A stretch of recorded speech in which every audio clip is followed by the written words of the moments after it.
to Colorful Voices of Sisterhood. We have a great show in store for you today. We have special guest April Clark, and we will be discussing diversity, equity, and inclusion. So April is a Rotarian since 1999. She has served as president of the Jacksonville Rotary Club and also the assistant governor of Area 2 and district governor of the local Rotary District 7730.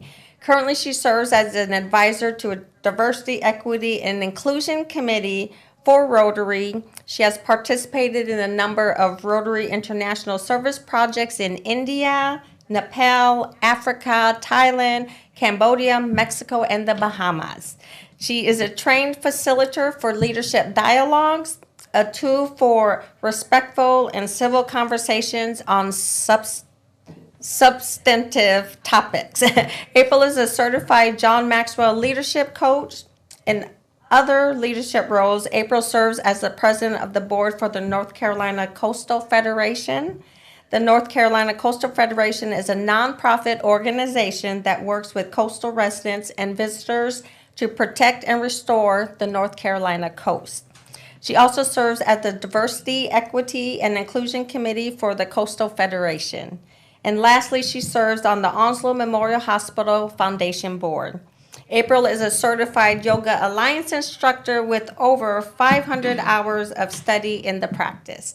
She teaches on a regular basis in the Swansboro, Jacksonville area. Definitely welcome, April. Welcome. Yes. So as most of you guys might not know, myself, Miss Diana, and April obviously are all Rotarians, but we also are Rotarians that participate in the leadership dialogue that relates to diversity, equity, and inclusion. So we're very excited to talk about this topic that's been in the forefront of most businesses around the globe and in people's lives. So April, tell us a little bit about yourself that we might not have covered and why you're really invested in diversity, equity, and inclusion. Well, first of all, thank you for having me here, ladies. I'm really honored to be here amongst all of you. What a diverse group of women, right? And power women, too. I am a product of Onslow County. I grew up in Onslow County. My mother is Chinese, born and raised in Jamaica. My father is white. He was in the military, so I spent most of my formative years, and then in my later years, certainly in Onslow County, at least 40 years in Onslow County. Okay. I was raised a Catholic, so baptized a Catholic, and I think it's important to note that because I think that certainly has helped in my vision, my perspective of people. You know, being in a military town in a military family, we were exposed to all kinds of people in the military, and growing up here at Camp Lejeune, people of all different races and colors and sizes.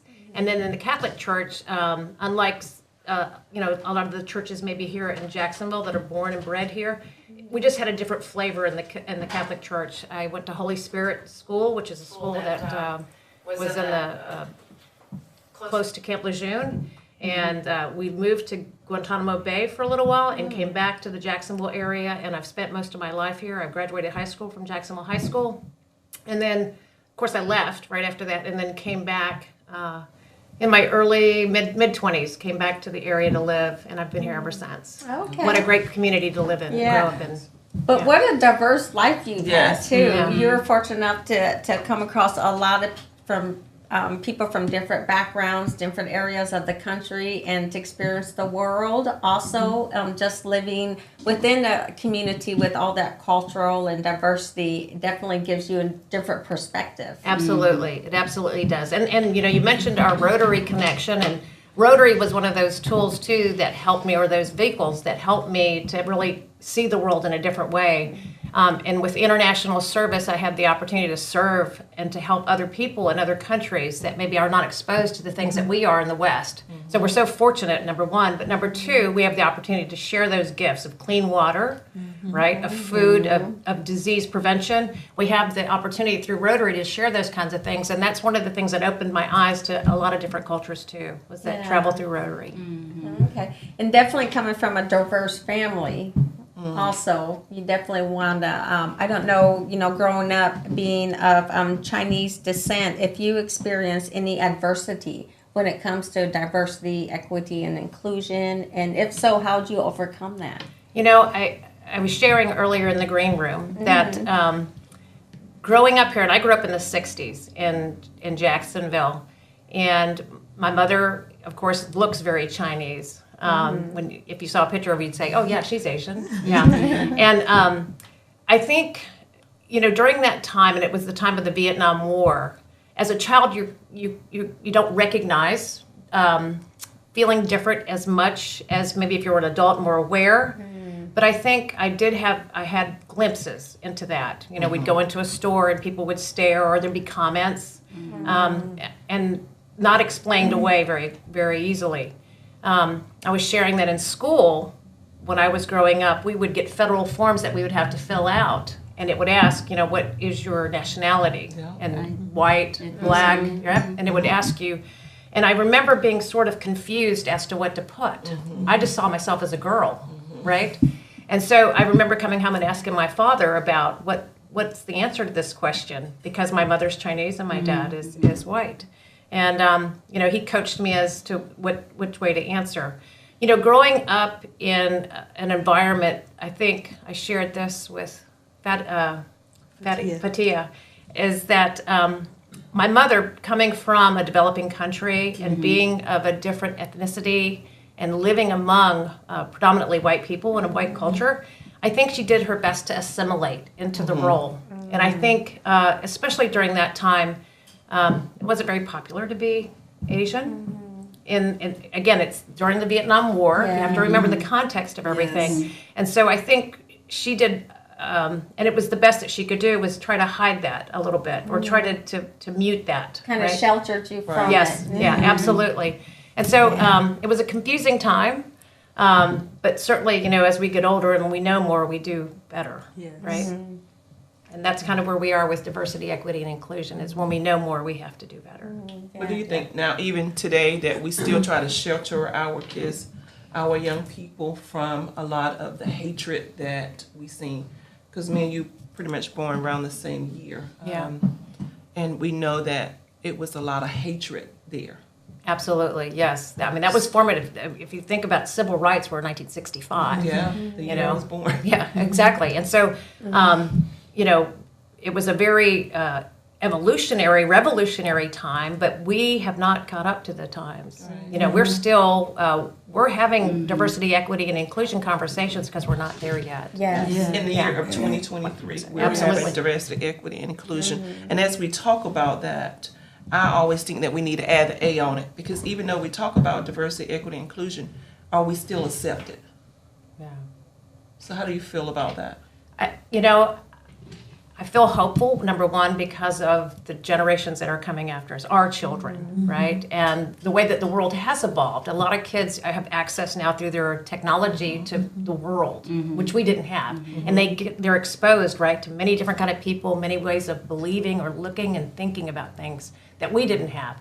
So I am hopeful about the generations that are coming after us, that we can move forward and do better. I mean, we're seeing that already if you look at the political scene, how young people are responding to a lot of the issues today. Yes. Yeah. And thank God for that. And that's the truth. And I definitely would agree with you, April, that our younger generations do have that ability to reach out across the world much easier than what we did. So it does give them a whole new lens to look through compared to what we had or what our parents had at the time. I was reading, DEI actually started in 1960s, right? And so back then, how was it? Because obviously I wasn't here yet, but was it active then or not as active? It was cloaked under something else. It was called affirmative action. I think you guys remember those terminologies, those that grew up around here. Yeah. And it was more mandated by the government. So the federal government kind of put their stake in the ground about how corporations and entities, especially entities connected with the federal government, had to hire practices of lending and buying land and all kinds of different practices, even gender, gender equality was included in that, yeah. but it was mandated by the government. And so, right now we're trying to repeal some of that back, actually, through government. But there's still a need. To me, the beauty is that a lot of corporations today are catering to those younger generations, and so they're making movement in the social justice world, and doing things that are philanthropic. They're doing things for the environment, and they're doing things that are providing equality to all people. And so I think corporations are going to help lead the way, but there's still a lot of work individually that we have to do. Yeah. And I love the fact that you brought up equality. When we talk about the word equity, a lot of people have their own definitions on what equity means. Right. Can you let us know, April, exactly what is equity when a person talks of equity? And again, you're right. Everybody has their own definition about equity, but as it relates to diversity, equity, and inclusion, I think it's being able to provide what you need individually to do the same thing that maybe Diana can do, right, without the same resources. So it's providing the resources, tools, and access to allow you to succeed, just as if somebody who already has those tools and resources and accesses would succeed. So that's what equity means to me. It's kind of it's a very charged word in a lot of groups. A lot of people have some their own perspective about that. A lot of people worry that if I provide you something that you might need to help you accomplish what Diana can accomplish, that I'm stealing from somebody else to give to you. And that's certainly not the idea about that. Yeah. The idea is to make sure that we're all lifted up, right? It's like a collaboration between the two to support, to help each other. Yes. What you have and you have to share. Yes. Yeah. That's good. That reminds me of, I can't remember if it was a commercial, but I remember they had people lined up in the line, and then they were asking them questions. If you were born in a home with both parents, take 3 steps forward. Those people went forward. If you were in a home where your parents both had a vehicle, take a step forward. And then from that point where, after I got done answering all those questions, there were still people in the back. And they were like, this, they kind of put it down that this is equity at its finest. Is you got people in the back that didn't have the same opportunities as the people before. But how do you get these people up to this line so they can move forward together? Right. So to me, that was just so telling in that where I understood what they were saying at that point. I'm sorry, but to me though, why don't we just leave it that way? The equality word. I mean, it's kind of we're just confusing ourselves, I guess. Equity, equality, where, it should be, to me, it's kind of the same in a way. There's a great illustration, and I wish we had a caption of that. It's of 3 little boys. They're watching a baseball game, and there's a fence in front of them. And so one boy is taller, so he can see clearly over the fence at the baseball game. The other boy is a little shorter than the first boy, and his eyes can just go over the fence. And then the last boy is short. He cannot see over the fence.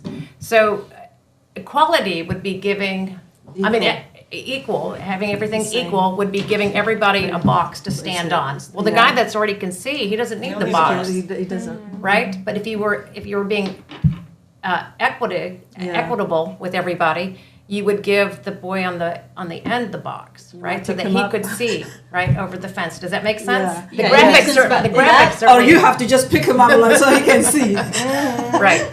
So yeah. I know that, but that would be the I don't know. Actually, that comes that's with the help. Yeah, Okay, I'll help when you. are helping The brotherlyhood help. Yeah. Regardless, I Instead like of- that picture. Yes. Yeah, that's a really perfect picture because sometimes not everybody's the same level. Right. In some areas, some people already advise, they know, some people come after. Like when I look at you guys, I'm like, I have work to do. But with you guys, I can achieve because I'm watching, I'm taking note. So that, actually, I like how the tall and short and just as life, all of us, we cannot be at the same time. Well, that It's the goes same along mind. with, come on over here. Let's bring you in the front, and stay there because you are not in the same level. But That's a great. again, that's great. But if you don't have experience, you see, we cannot be all the same in mentality. See, the thing is, it's not all about experience in a way, but The same- Let's leave that behind. I mean, experience is always there. We can always look back. We can use that as a tool, but we can also repair that. I mean, we cannot always think, okay, that's what happened in the past, but we need to change this word. That's not what I'm trying to say. Actually, Right. what I'm trying to say is what experience you have when I say like we are out there work field and I just came. You know how that works. I'm here to learn. So the way you're doing, I'm trying to learn from you. So when people the way she described the height, he can see clear because he's been there. You see? So it means that when I say experience is not life experience, all of us we're not the same level, same area. But it does not mean you cannot help that person to get there, as long we have love and respect and giving the other person the opportunity. Well, to me, the thing is, we keep changing things. Look around us. We keep changing things. I mean, I'll say that again. We keep changing things instead of we can just repair it and what needs to be done. We go there rather than. Yeah, it's Yeah. just That would be So I your think thought as pattern, long- but if all four of us walked in a room, all four of us asking for the same thing, which one would get it? You see? All four of That's us, what I'm trying to say. same thing. If all four of us walked in the room, which one would get it? Yeah, You that's, see, you have a point. And then we Exactly, have one that's to what I'm give. saying, like one to give. So sometimes it requires the person has the experience, ready to receive that. Not everybody ready to receive everything, you see? Yeah. But it does not mean they're not gonna get there. As long we not undermine each other, as long we not disencourage, inclusion people because of the color. Well, You know? and we talk about it, you think about even handicapped people. People in a wheelchair is not treated equally. And I said that, in our financial institution, they come in on a wheelchair, the counters are high. They can't even see the tellers. So that's where I look at it. Yeah. They come up here, there's no handicap access for them to get in. So when we talk about that, it goes beyond more than the skin color. It goes to everybody. Yeah. And I Because think in that's- our culture sometimes, I tell people all the time, I probably have to work 3 times harder than you. Just because of the skin color, and I got the same qualifications as you. But it doesn't mean I'm gonna not give up. Because there's somebody over there that's gonna say, okay, we're gonna do this right here. Equal. You know what I mean? I think even on applications they need to take off what color. Why is it up there?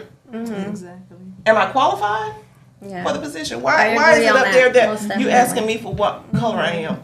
We attended an event last week, all 3 of us, where when somebody get out of jail and get a chance to come back in society. Are we there to help them? Will they be treated, equal? What do we got to do to make it an even playing field? Yeah, and I think that's the difference between equal and equity. I think that's the difference is equity. You want to make sure they all have the same resources to get to where they're going.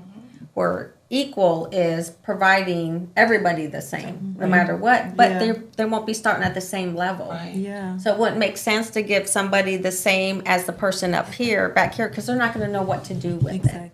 But what they need is the tools to get them to that point. So I think that's where you're coming from, Agnes. Is yeah. that, yeah. Thanks Yeah. for clarifying Yeah. that. But I have a question for you, April. What do you feel is the biggest hurdle in relation to DEI, and what do you feel the answer is? Ooh. The biggest hurdle, there's so many hurdles, but I think just talking about it, people shy away from the conversations, and especially now. I think, now we're so politically divisive, right? The culture right now, and I think that it pits people against one another, and I think the challenge, the hurdle is just getting people to talk about it and to move Yeah. forward. And the other thing is that it's not, so a lot of companies have diversity, equity, and inclusion as an initiative, right? Right. As a buzzword to kind of, and Diana and I have talked about this, the check in the box kind of a thing. And rather than it being more than just a check in the box item on our to-do list, let's be intentional about the work right now, about having conversation, about talking about tough issues, talking about things that we don't, that may not necessarily be comfortable, right? But to pull people out of their comfort zones to have the conversation around that, so that we can at least put and diversity, again, is more than just race. Yeah. It's even diversity of thought, right?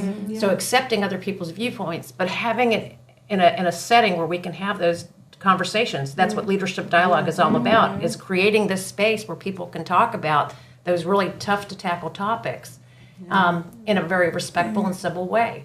So I think the biggest hurdle is just having conversation about it. And communication. And education and awareness. What was that? Yeah. And I think a lot of people are closed-minded. Once they hear the word DEI, they automatically shut down and they become judgmental. They don't even know what we're going to talk about. Right. So they get scared of it. Because in order for me to know you, I got to talk to you. Exactly. I need to know what you like and what you don't like. Yes. I should be able to ask you that. And then if I tell you, hey, I don't like this, I respect that. Because that's what you are. You know who you are. But maybe once you tell me, I can understand why you're doing what you're doing. Yes. Yeah, truly acceptance is really important. Yeah, by just be honest and open up. Until we start talking, you will not know that another person's situation. Sometimes people like is barrier, is the color. Sometimes like, okay, if I say this, or they're not gonna like me. But if we open up, the first person to open up is you. You cannot make everybody to talk, but if you start open up, people they start talking to you. And I like what you described for Agnes. Yes, equality is, like you said earlier, if you give group of people all the same, not everybody can handle the experience. And the job now, Diana, and your job, if they give it to me right now, I'm not ready. Because it does not mean I cannot do. It's just I have to go the process to learn there. Well, there's a lot of aspects of, the word equality. It could be, he's an engineer and I'm also an engineer. I can do things the way he can. That we should be in the same level. We should be in the same salary level. I mean, teachers. Yeah, that I will agree That is to. just one of it, but yes. Yeah, if like Diana's, she's black and white, they both qualify as the same job. They should not turn down because she's black, because of her race. If they can do the same job. Again, most that cases was it does like happen that. a long time ago, we can talk Well, things. unfortunately, we think it's a long time ago, but But it's I not still happening. experienced it. It's still happening. It's still It's still happening. It's still happening. Even on jobs, I've still experienced on the job. I have this qualification. I have my degree. I have the experience.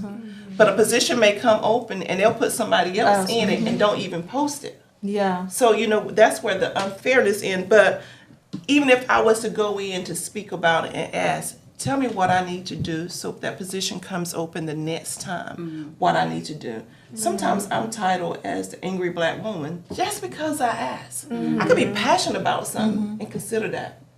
So the equality don't, with us, because we're passionate about it, everybody else don't see it that way. Yeah. And even race is just one aspect of it. Yes. When you look at how many corporations right now are run by women.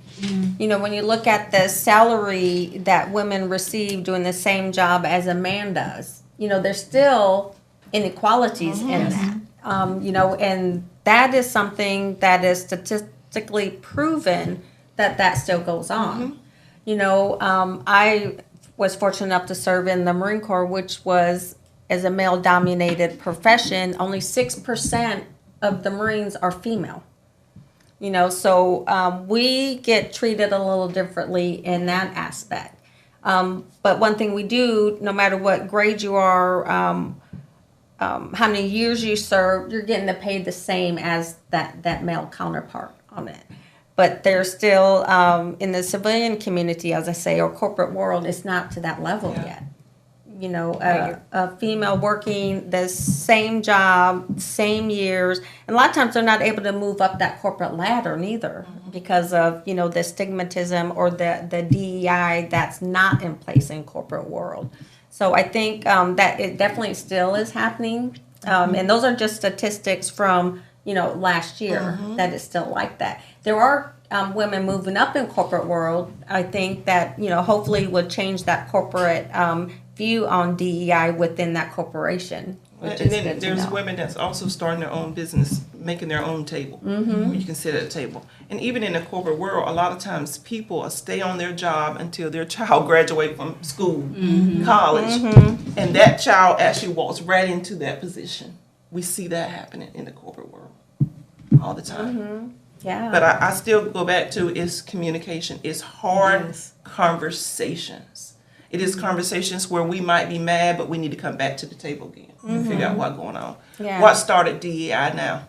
Was it when George Floyd got killed? I think there was a big impetus. That was a Yeah, catalyst. that was a catalyst. That brought it back Yeah, then. and for us, as you remember, as in Rotary, Governor at the time, Don Rochelle, Yes.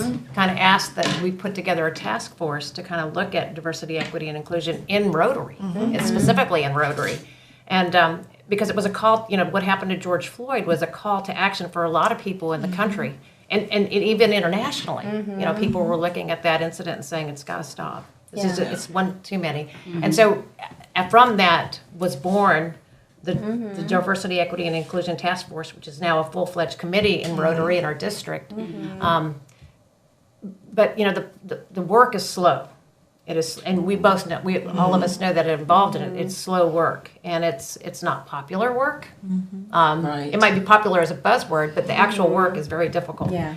And it means putting yourself out there. It means staying the course. It means continuing to implement initiatives that will help educate and drive awareness around diversity, equity, and inclusion. And again, it's not just about race. But to your point, I was reading an article the other day about the gender gap disparity in pay, and it's still 80% difference between pay rate between men and women, and it's just. That's Doing the uncalled same for. work. That's right. Yeah, And in our own organization of Rotary, women weren't allowed until 1987. 1987. And Rotary, by the way, is in over 200 countries, and in many countries, women don't have a voice at the table, right? And that's cultural, right? And we see on the world stage, in places like Pakistan and Afghanistan, where women are speaking up and want to have a voice, right? And that's revolutionary. Yes, it is. Knowing, I just get emotional about the Afghan women just because I spent time there and got to know them, break bread with them. But for any one of them to stand up for themselves, to have a voice, they're risking their lives in doing that. A lot of them unfortunately didn't make it, but they're still standing up for themselves and their voice, and that's powerful. And to me, that one person standing up and providing their voice can definitely change the world with it. Yeah, well, I guess we have to do that individually. This is why I say I accept people for who they are, regardless of what they are. But do I accept their behavior, things that they do is harmful to me? No. That's what we should do, to accept people as humanity. But you don't have to accept their behavior. When we start doing that, I think we will be in a really better place and not afraid to speak what you believe. Yeah, and I think right now, what I noticed with the younger generation is they're calling that out. Oh, yeah. Whereas before, if it was 20-year-old me and I've been racially discriminated, back then I would have been terrified to say something about it.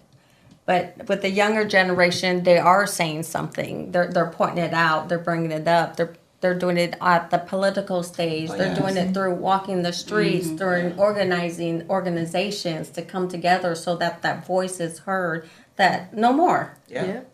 So I love the younger generation because they got The boldness. Yes. The boldness. to do that. Yes. And organize and come together. Because it was a young group that actually helped when the killing, I think it might have been behind George Floyd here in Jacksonville, but it wasn't on race. It was stop. We are human. Yeah. That's all we're saying. That we are human. You're my sister.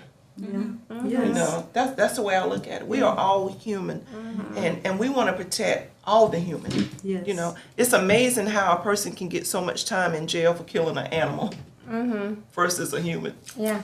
That's amazing. It's really that to Crazy. me. One time, this is why I say when the jury, I say even goat, Ethiopian goat is more expensive than human being in America because not really. Back home, when you buying goat, you look, you know, you have to shop around. It costs you money. Here, you have a little bit attitude, your life is gone, or you're gonna be behind. You know, I said this is crazy. Yeah. It is sad. In DEI, we do an exercise, April. I wish you could do it where it's, I think we got to be in Switzerland, and you got to choose a side. Yeah. You can't stay in the middle. You got to choose a side, choose which way you're going, and then you got to be able to explain why you're there. Oh, wow. And I say that a lot of times, even with the political party. Why you don't even know why you're there. You're there because so-and-so said, but you haven't studied anything to say. And I think that's the way it is sometimes in life. Right. Whether no matter political party, religious party, church, wherever you go, you don't even know, and then you're mad with somebody, but you don't even know anything about it. So can you explain a little bit more in reference to how we doing that Switzerland, how we choosing sides? Yeah. Sure. So the Leadership Dialogues has a number of tools that we use to help to foster that conversation between groups and people. And the one that Diana's referencing is called, it's an agree or disagree exercise, but we call it Switzerland because Switzerland has this place, it's a place of neutrality, right? And so during this exercise, we'll come up with some statements that, depending upon, whoever's hosting us for this dialogue, their goals are. So we'll come up with statements that may be controversial or it forces people to pick a side on an issue, whether it's, one of the questions, for example, is should there be free college tuition, right, for graduates, right? We talked about that. That was actually one we used before. Yes. And so with that question, you'll have, the group will separate. So someone will pick, they agree with that, free college tuition for graduating high school students, or do you disagree with that statement? And people would pick a side. And before we really engage, we really explain that this is an opportunity to listen to the opponent or the other side, to listen to what they have to say, and then before you can talk, you have to give your opinion. You have to listen to their opinion before you can give your opinion. And so during this conversation or this exercise, people have to make their point. We'll go to the opposing side, and they'll have to repeat what the other side said. So they have to repeat verbatim, pretty much, what they said, and then they can state their point. But this creates an atmosphere where people are listening Yes, first. understanding. Right, so you have to listen first before you formulate your response. A lot of times we want to knee-jerk, me too, to something, right? Somebody says something You're passionate that's about. passionate, and then you want to dive into your explanation. But before you can do this in this exercise, you have to really listen to what the other side says. Internalize it by repeating it, thinking about what they said, and then giving your point of view. And that exercise, goes back and forth for a few times. And people oftentimes will change their mind, and you can move from one side to the other in Switzerland. You can go to the other side. And just based on what they hear, by giving people the opportunity to share their perspective. Because they get enlightened. Yes. Different perspective. Yes. You see, when you only have your own perspective, you are in one place, and that's what you know. So you will say, "This is my way." But when you start learning people, you will see the different perspective. Maybe even you change your own perspective. It's happened, yes. Yeah, really. And I think that's the point with listening is a lot of times we forget that portion on the communication. So communication is a two-way conversation. Someone's always listening. And a lot of times people forget to listen because they're so busy thinking about what they're going to say is they don't even listen to what that person is saying. So I think if everybody who's listening just takes the opportunity to really listen to somebody when they're talking, that could get rid of a lot of misunderstanding, miscommunication, Asking too many frustrations, questions. To me, there's nothing more frustrating to me than if I said something and 2 minutes later somebody asked me the question on it when I said, I just said it. Listen. But I think that really... Linda, listen. Listen, Linda. But really, to me, that's probably the key aspect of communication that is lacking throughout all boards, Yes. and me included, because sometimes even dealing with my children, they come in and they're talking, and I'm kind of half listening until I hear a buzzword. I'm like, whoa, what? And then I miss the first half of the conversation. So really, it's just listening. I think we need to do more exercises to build up our listening skills. Good point. And before our show, we just did a yoga, what do you call that? Breathing. Yeah, yogic breathing. So my question is, do you integrate your yoga knowledge into your inclusion training? Absolutely. Nice. I think maybe not, to some groups that we work with, but we generally do try to take a breath or two and just settle in. But yoga's been a big influence too in the way that I perceive or see the world too.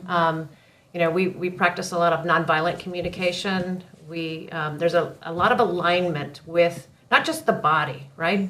But the mind, the heart, and the body, right? So that's the premise around yoga, right? So and the breath work, right? So getting that alignment. But when you think about it in an expanded way, it's about your values too. What do you hold dear, right? What's important to you? And if I say that I believe in diversity, equity, and inclusion, then my actions should support that, right? Yes. And that's very yogic to me, right? Just like when I want to go into a particular pose, I want to make sure that my head and my heart and my body is in the same space, moving into a posture, right? And so the same happens with the values that we have and enact in our daily lives. And it's real important. And I think, one of the exercises back to leadership dialogues that we do is it's called, we call it the paper plate exercise, but it's really a value exercise. And we use paper plates because they're fun and they make great pictures, and it just kind of mixes things up rather than writing on a piece of paper, right? Just give people get them out of their comfort zone, right? They have questions when they get the paper plate. They're like, what's this for? But we give people some head down time to think about a value that's very important to them, and people write it down, and then we work in small groups about sharing that, so we get to know one another a little bit better. And one of the things about a value exercise is that you learn that no matter if you and I look different on the outside, that maybe family's really important to you. And guess what? Family's really important to me too. And so that's the humanness, right, in us, right? The humanness in us, that we share this, no matter what we look like or where we work or where you came from, we have the same value. And there's many more, many more. And it's just a discovery process, and it kind of puts everybody on the same page. Right? Yeah, and it really points out there's more similarities amongst us than there are differences. Yeah. Yeah. Yeah, absolutely. Yeah. So what will be one word that's of value to you? Mine is integrity. Yeah, me too. Yours will be integrity. Yes, absolutely. What will be yours? The same thing. Integrity. Honesty. Honestly. Yeah. And they kind of run together. They really do. Yeah. And integrity is usually, or authenticity is another one that I love. Being who you say you are, right? Yeah. True self. Yes. Yeah. To thine own self be self. true. That's Yes, right. that That's an is- important. It's very Yeah. important. Really, like if I'm not being myself, I get sick. Yeah. I don't like I have to be me. You like it, you don't like it. I have to be me. I have to stay what I believe, True to respectfully, yourself. true to myself, my feelings. I will share with you how I feel. I'm kind of person like if I don't like something, I will talk with you. I will sit down with you. If you talk to me some way, you can text me. No, I don't do that. No. Let's talk heart to heart and let's decline that. That's how I am. Like I true to myself. It's very Yeah. important. And to that me. is how it's supposed to be. Mhm. Instead of you, just Yeah. saying it to. But did you different always people. know that? Even when I was, yes, always. Okay. Like people know me, like when I was child, still like, yeah, Fatia. And when I walk in the door, you will know that's me. If I'm not me, you will know I'm not me. So, and I love being myself. That's good. Yeah. That's great. Yeah. So I guess inclusion, we talked about diversity, equity, and inclusion. I think that one there is, to me, everybody wants to be included. No one wants to be separated from the pack. So inclusion, April, how would you define inclusion for our viewers? So inclusion means everybody has a seat at the table, right? So and we have that visual, you know, of a big dining or table that we all can come to and sit and eat and be together. And that's really what inclusion is. All are welcome. All are welcome. And we, you know, as part of the Diversity, Equity, and Inclusion Committee, people are, a lot of companies too are leaning towards inclusion as a way to kind of shorten the diversity, equity part of, you know, of that initiative, because they feel like that is emotionally and politically and sometimes can be very divisive in itself when you bring those words up, right? So people are moving to this term of inclusion, right? They like that term better. But my personal perspective is that we have to include all three. I think if we're not intentional about it, we will lose sight of what our objective and our aim is. But inclusion is about bringing everybody in, and you know that takes work. You know? Yeah, so that's what I was trying to say. What about those people that they don't know how to be include everybody? Say, and everybody is great to sit at the table talking. Some people, they don't know how to talk. They're very rude, disrespectful. So how can you handle those people? Not rude, like some people Well, don't. people, if they're not ready to make a change, you can't make them You change. just go when you're ready.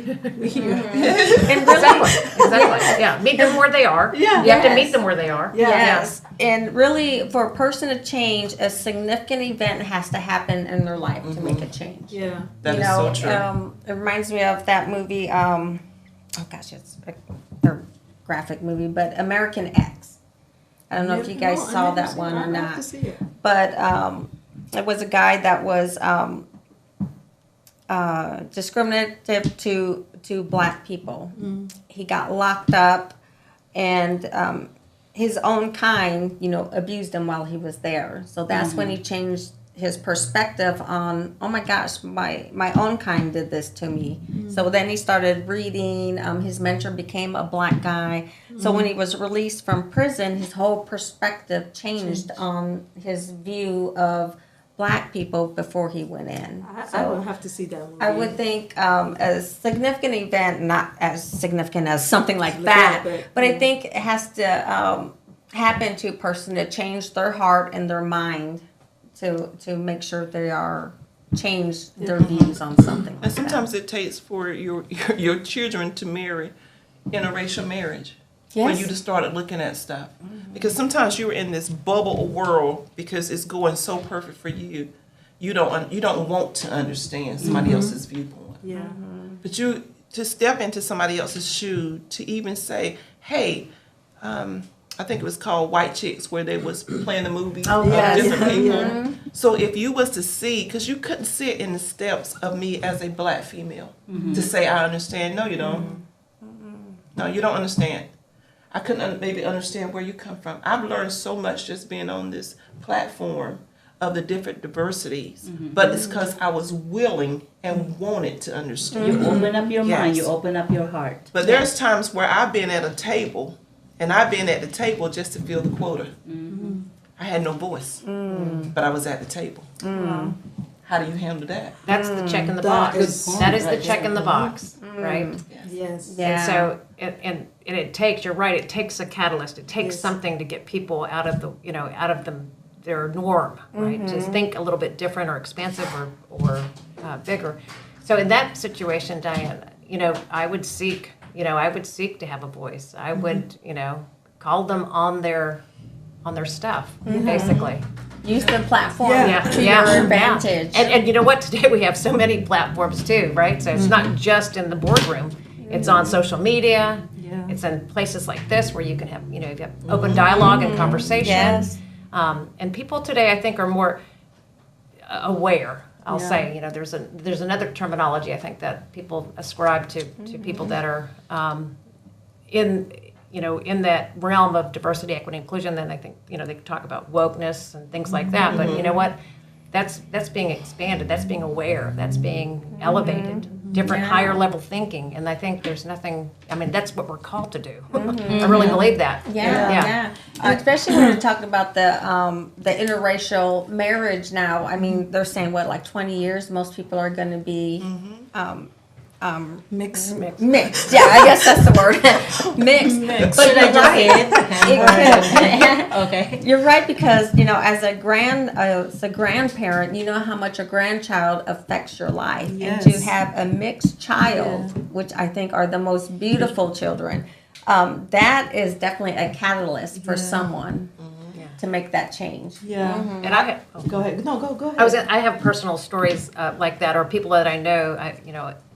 Just to switch it, I had a friends. They're a couple, and they, because of their faith, they were a little bit reserved or hesitant to embrace people with different sexual orientations, and soon after they had kind of made a stance about that, their son came out as gay. Oh, you see, don't judge. And so it really threw them for a loop. But I watched them make that transformation. It took a while, right? Because they had a conflict with their faith, but also with the love of their child. Yeah. And so I remember asking my friend, I said, how do you deal with that? That conflict. I know because they were really strong in their faith. And she said, that's between he and his God. But I'm his mother, and I love him just the way he is. Yes. And so, yeah. So I'm glad you say faith. I was working for this company. She was a director. I just went one morning to ask her question. Director. I just went one morning to ask her question. Her assistant, director, she said, Tia, I was thinking about you all night last night. I'm like, okay, what you were thinking? She said, oh my God, I watched news. And it was terrorists blowing in New York. First person came to my mind was you. I just looked at her. I say, okay. So how do you want me to respond to that? She said, oh, I was scared. You know how Muslim people, you Muslim? I'm like, it's just that moment. Like, I swear, I told her, how do you want me to handle you now? You say something like that to me. Was he thinking that it was the Muslim who? No, even if it was Muslim, she was clearly, she was saying I was on her mind, and I was working facility, and I was the only Muslim woman and working that. So all night she was thinking about me. She was fearful of me. Technically, what she was saying. Then I looked at her. I say, how do you want me to handle you? Saying something like this. You should know better. Then I walked away. So, yeah. Yeah. Question. So we have a question. Miss Diane, often when you call them on their stuff, you are labeled a troublemaker. How do you suggest going about this professionally? I would think definitely always stay on the higher ground. Never stoop down to someone else's level, even though they label you as a troublemaker. In your heart you're not. You're just voicing what you have a concern about or something you want to make change on. When you think about, Dr. King, for example, he had a strong voice, and, how many times did he end up in jail? How many times did they try to change the perception of the people against them? Continue to do what you feel is right. That's what I say. And there are proper recourses too. You have an HR department, that you can work through. We've talked about the elevated platforms that are available to us as individuals. Social media is a great way to kind of get people's attention. But I certainly would use, try to get people rallied behind me. And then there's federal law. That's right. There's federal law right behind you too. I should have done too. Yeah. I should have went HR, but I talked with her a few days later. I said, if you really want to know about Islam, you should go educate yourself before you're making something like that. Well, and she's probably also just, asking what's your input about it. No, she did not ask input. That's different statement. You don't go say I didn't sleep all night. I was thinking of you. You don't do that. That's not. And that's happened throughout the ages. And I'm sorry, that things like that still happens. It's It xenophobia. still happens. So you don't Look go what happened to Native Americans. Look what happened to the Japanese. Exactly. She wasted her time thinking of She No, said she was one thing I wanted. She lost her sleep. Oh my God. That's true, too. That is Listen, true.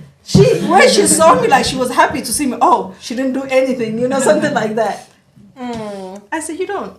Just you really want to learn. Sometimes Learn keeping history. quiet is the best way. Even if she have concern, she should have came. Like, this is what really Islam teach. I would have said, you know what is available to you. Education is Yeah, the key. it's a library. Yeah. Yeah, so I think that comes down Education to is the just key being to a lot. education. Yes. And And in this sometimes case, the awareness. best answer is no answer. Yes. The Sometimes best answer sometimes is no answer. And I've learned how some stuff I was like, you know what? You really don't want my honest opinion, so I prefer not to be a part of that. Mm-hmm. And I walk away. Yeah. Yeah. Because if sometimes you want just my have to say it and yeah, walk you just away. walk Sometimes away, you just know? have to. The best answer. Sometimes you have but to I've say. learned through my daughters and being a part. Go where you value. If not, build your own platform. That's right. You can do it. I agree to that, and I also both sides. But this is if you don't say something when you see something like that, people they will continue. They're Yes. gonna do the other person. I believe that when you see something is wrong, you must have to say something. Guess what? It might not happen to you, might not hurt you, but they're gonna go hurt somebody that's really vulnerable. I don't believe you have to ignore something that you can see is wrong. You should be saying something because you sin for a reason. Whomever you believe, the divine show you for a reason. So you should say, you know what, this is not okay. This is not how you talked. You don't have to be violent. You don't have to fight. You don't have to curse. But you can say, you know what, we're not gonna do this. Education. Well, know your rights. Yeah. Yeah. Because sometimes people say, I can't go to my HR. When you're in a corporation and everybody in cahoots, you can't go to your HR. I always believe a lot of times HR should be outsourced. That's me. Not within the company because you build friendship, and they don't do what's right. What's right. But Yeah. deep it's see definitely- it. We have to wear the hat. I said, it's no friendship. Today we're gonna do right thing. Okay? Let's get to work. Let's make it right. The end of it. Representative John I wanna Lewis. work for you. Representative Like John really, I'm Lewis. like this. Listen, I love you from my heart, but we're gonna do it right. Let's Yes. get it done. Yep. So you guys heard it from Fatia. Yeah. What a way to end the segment. Yeah. Thank you, April, for joining us. It was a Yes. great discussion. Yes. I think Diana's got some great news about Mother's Day coming up. Yes, I do. Be watching Colorful Voices page where we'll be having a Mother's Day contest. And there is plenty of prizes that you can win. So please come on, enter in your mother because she did a lot for you. So enter in your mothers for Mother's Day. And next week we'll be talking about Love. Love is in the air. Life. Love part 2. Yes. with Dr. Keith Curry, with Dr. Apostle Keith Curry, for that will be next week. So, but before we close out, April, I do want you to give us some closing remarks on DEI, because DEI with the Rotary, we would love for you to partner with us and call us to come in to do these Yes. exercises. Yes. Because I know it's just important, but it's important not just to talk about it, it's important to be about it, to be a part of it. So, Yes. for closing remarks, what would you say about DEI? Well, Diana, you said a lot when you in your preparation to ask me to close. So, it's the conversation. It's about being intentional about the work. It's about being intentional about our actions. And to me, we all put a stake in the ground every day about how we're going to live. And, I choose to put my stake in the ground to work for diversity and equity and inclusion for all people. That's the only way. It's when we're, all boats rise with the tide, right? Because I always say, but one heaven. But people gonna create a different one. So it ain't gonna be one. So we all got we together. have to experience heaven here. Yeah. The hot place there, I don't know. Nobody been there since So you wanna create since the- I'm here. Do not make it too hot for me, okay? We'll see you guys next week. Bye-bye.